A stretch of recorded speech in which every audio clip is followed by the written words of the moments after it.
I'm Katie Sewell, and this is A Bittersweet Moment with Tiffany Parks.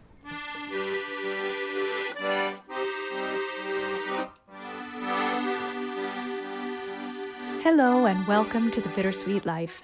I'm Tiffany Parks, and this is your midweek Bittersweet Moment. Well, right now it is Carnevale time, or Carnival as it's known in other parts of the world. Now, you're probably thinking Venice. That's probably the first city that comes to your mind when you think of Carnival, or perhaps New Orleans, or even Rio. But actually, you might not know that Carnival began in Rome. Like so many Christian holidays, not that Carnival is actually a Christian holiday, but it is part of the Christian year. Like so many Christian events, let's say, it is based on an ancient Roman pagan event, and that is Saturnalia. Now, Saturnalia happened much earlier in the year in ancient times. It happened right around the winter solstice, and it was dedicated to the god of agriculture and liberation, who is Saturn. And it was all about wantonness and chaos, and anything was permissible, roles were reversed. So it was a week-long period in which masters had to serve their slaves, men were permitted to dress as women, and people were able to do lots of pranks, and they were able to do things that were otherwise illegal, like gambling. It was kind of a crazy, raucous period. Now, of course, the period of year that Saturnalia took place on was eventually replaced by Christmas, which of course, as we know, is really nothing like the ancient Saturnalia.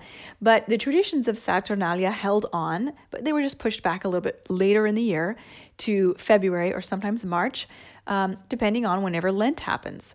So Ash Wednesday, the first day of Lent, which is the beginning of a 40-day period of fasting and somber living. The idea was that you would celebrate, get your last hurrahs in before Lent began by having a lot of fun, doing some crazy things similar to what was going on in Saturnalia. So the practice was revived, in a sense, in Renaissance Rome.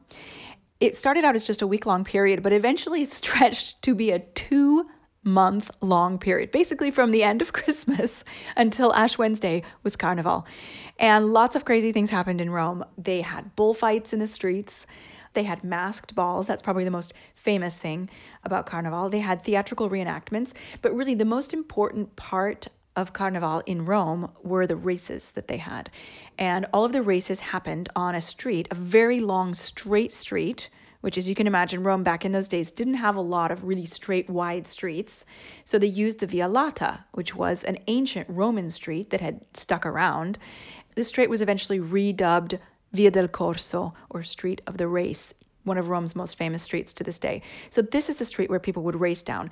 Now, there were lots of different types of races. There was the race of the candles, in which men would hold extremely tall candles and run down the street and try to, whoever finished with their candle still lit would win. And it's a very long street if you've been to Rome. It stretches all the way from Piazza del Popolo to Piazza Venezia.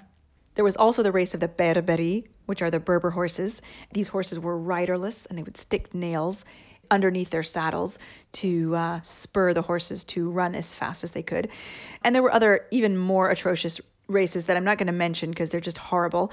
But that is the main thing that would happen.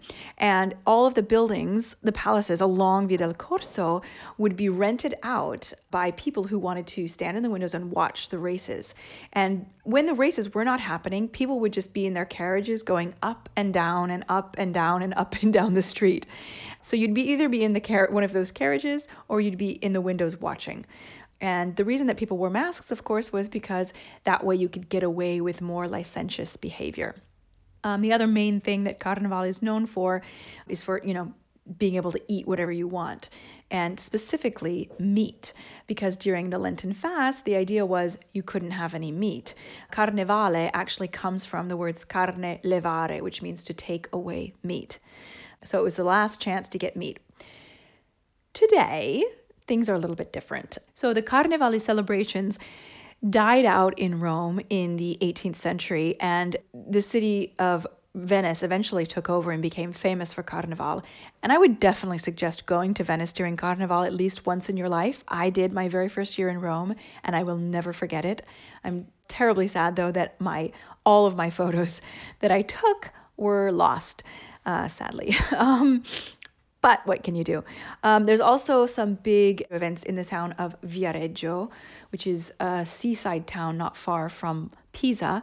And there they have a big parade with giant floats. So it's a very modern version of Carnevale, as opposed to the more traditional Venetian version. In Rome, Carnival is still celebrated. It's definitely not as big a deal as it used to be. It's definitely not as big a deal as it is in Venice and Viareggio. But if you find yourself in Rome for Carnival, you can take part in some fun events. One of the things you can do is head to Via Tiburtina on Martedì Grasso, or Mardi Gras, which this year falls on the 25th of February. And they have a parade down that street. It's a little bit outside of the center, so you'll have to make a bit of a trek down there. There's a metro stop. And they do have a parade with people in masks and costumes and horse-drawn carriages. But you can also find things a little bit more centrally in Piazza Navona and Piazza del Popolo and along Via del Corso. It depends on the year whether or not they really make a big deal out of it. There have been some years in Rome where they had little commedia dell'arte troupes running around and putting on little shows, and I thought that was really fun. It's really fun for the kids, but it's also very traditional. So you have people dressed in, the sort of 17th century garb with the face masks.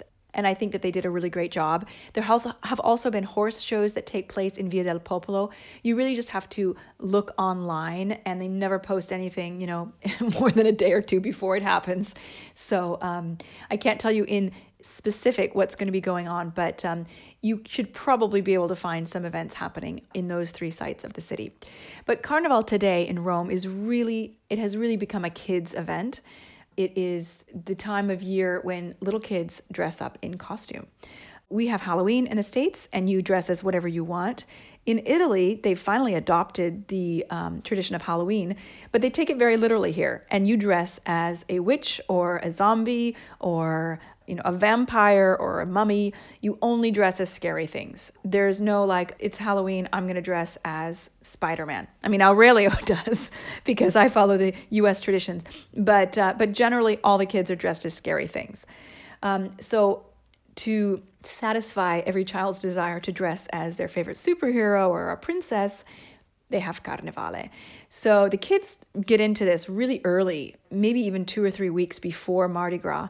And you'll see little kids out in the street or even in the supermarket with their parents in their costumes. So many times kids will just dress in costume for the entire period. Every time they leave the house, they'll put their costume on. And the other thing that they do is they throw confetti everywhere. So if you're wandering through Rome in mid-February and you see confetti all over this, in the cobblestones, that's why. And kids will generally go to Piazza Navona. That's kind of the main place, Piazza Navona or Piazza del Popolo, to just prance around and throw confetti and have a good time. And the last thing that really we do during Carnival today, we don't really do the meat so much. It's more about the sugar. 2 particular fried treats that you have to try if you're in Rome during Carnival. The first one is called frappe. Now, these have different names depending on what part of Italy you're in, but in Rome they're called frappe. And they're basically thin, rectangular cookies. They kind of look like a really big cracker, and they have jagged edges. They're deep fried, and they're sprinkled with powdered sugar. And they're delicious, but they're not as delicious as castagnole, which are unbelievably good. You will die. They basically look like donut holes, but they're made with rum, so they're a little bit richer than a donut hole would be, and they are deep fried as well, and they are covered in regular sugar, and they're just incredible. And I have a couple of places to recommend to pick these up. There's a very famous bakery in Rome called Pasticerria Regoli. This is on Via del Statuto, which is in the Testaccio neighborhood. So this is kind of the most famous place in the city to get this. But my personal favorite recommendation is Forno Renella, which is in Trastevere on Via del Moro. It's a really kind of big place that sells pizza by the slice, but they also sell pastries, and their castagnole are unbelievable. So if you're in Rome this year before the 25th of February, please do yourself a favor and go to either Pasticceria Regoli or Forno Renella and get yourself some frappe and some castagnole.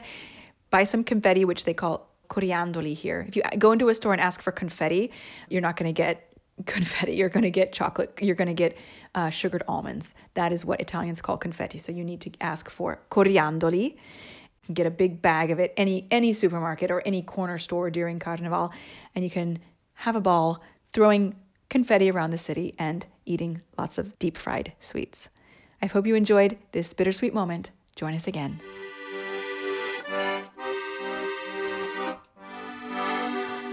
Thanks for joining us. Subscribe to the show if you haven't already. And if you love it, leave us a good review and tell all of your friends about us. Also, if you have an idea for a bittersweet moment, send it to us by email or voice memo, or find us using the contact page at thebittersweetlife.net.